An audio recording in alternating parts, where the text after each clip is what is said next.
Давайте сега. Имало едно време, една звезда. Тя паднала и пръцнала.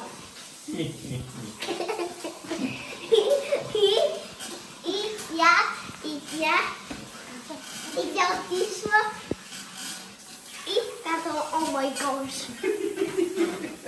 О май гаш! След това казала, и взяла един лед. Елен!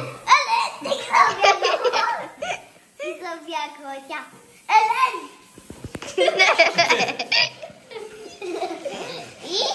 И след това... И Елена казва, о май гош! И тя тичала и скочила.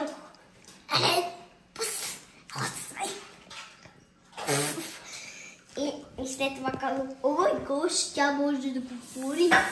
И звездата изгълна един Елен, като го дигнала и си отворила широко устата.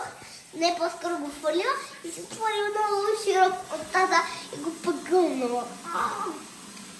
Облизала се.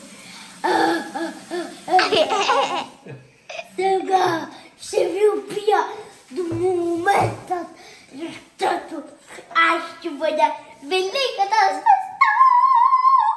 Оперна Гошева звезда.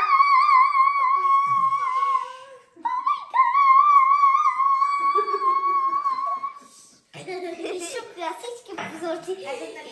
И Елена казва, о май гаш.